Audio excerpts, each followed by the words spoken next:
Olá pessoal, tudo bom? Hoje a gente vai falar sobre contrato de trabalho. A gente está fazendo esse vídeo hoje porque o professor Guto solicitou. Professor Guto, obrigada pela sua participação. E se você tiver algum vídeo que você quer que a gente faça, coloca aqui nos comentários também. Meu nome é Marília Rios, esse é o canal do EduCanvas. Não esquece de curtir, seguir a gente e ativar o sininho para saber toda vez que tiver um vídeo novo.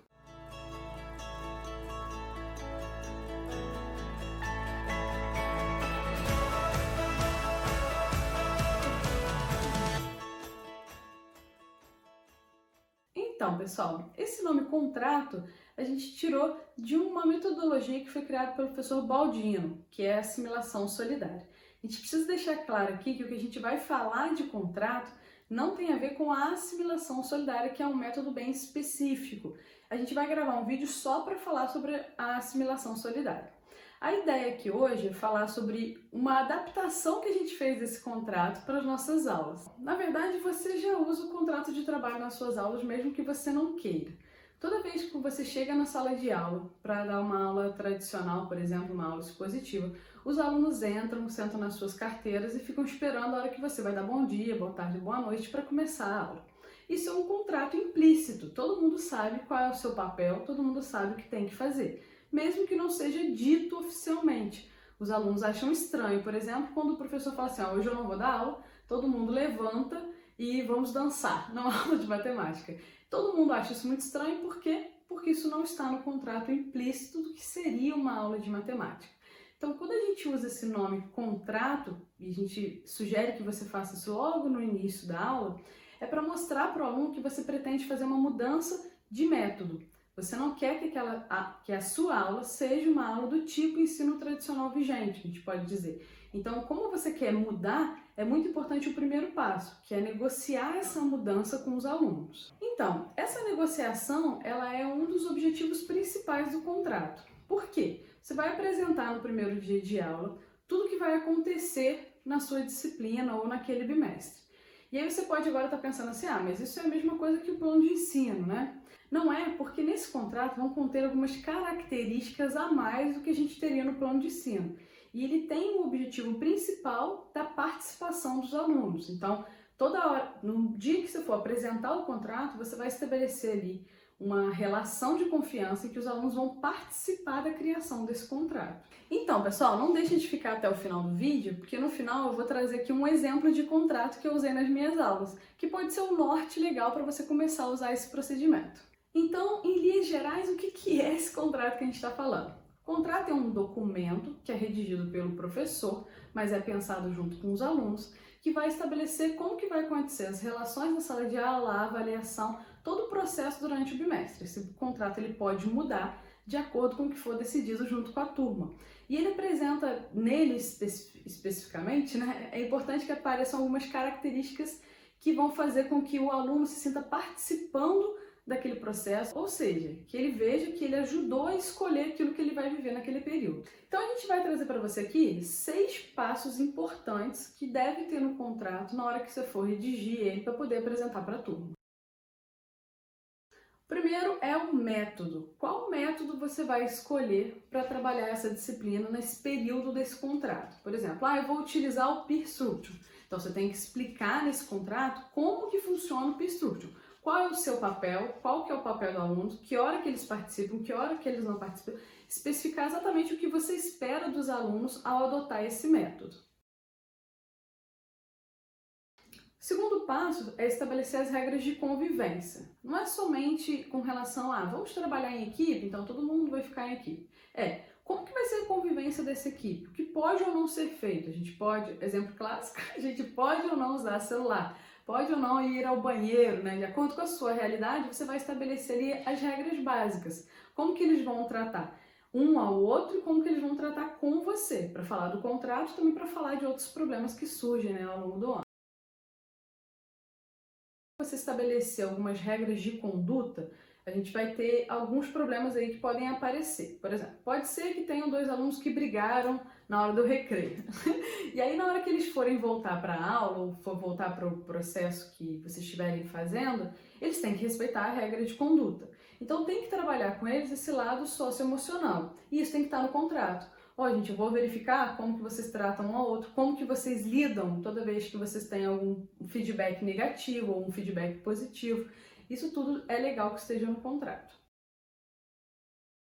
O quarto ponto importante é você estabelecer o que pode ou não mudar no contrato. É legal que esse contrato seja bem flexível.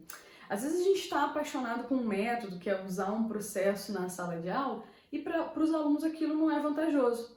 Então você vai ter que ouvir bem os alunos e aceitar algumas mudanças, mesmo que você no começo seja contra, mesmo que você já saiba que aquilo pode não dar certo. Isso faz parte do processo de aprendizagem deles.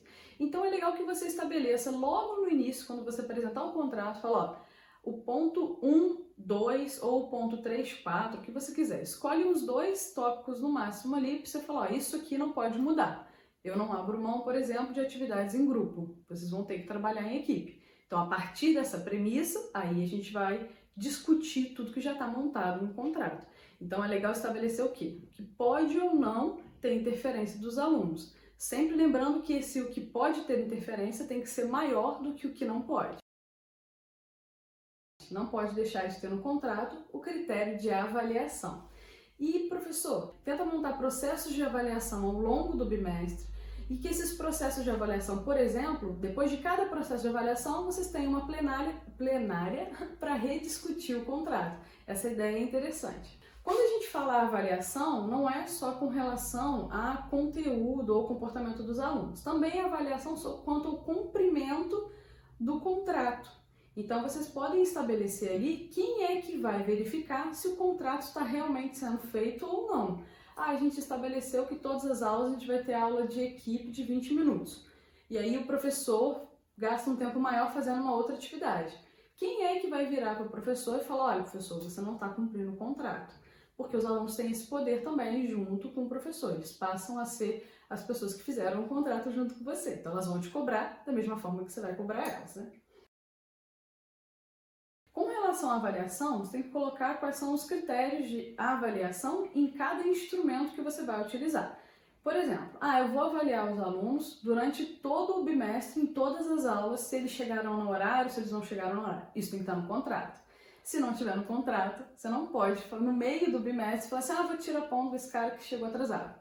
Não, porque tem que estar no contrato. Agora, por exemplo, olha, todo dia chegou, todo mundo coloca o celular em cima da bancada e um aluno não colocou em cima da bancada. Então, ele não cumpriu o contrato, você pode estabelecer ali o que vai acontecer com ele. Qual é o percentual da sua nota que está vinculado apenas ao cumprimento do contrato?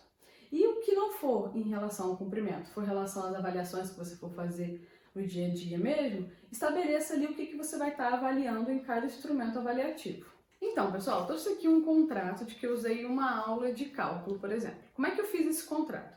Primeiro eu expliquei, aqui no início do contrato, que aqui estão os critérios de avaliação e de comportamento da aula.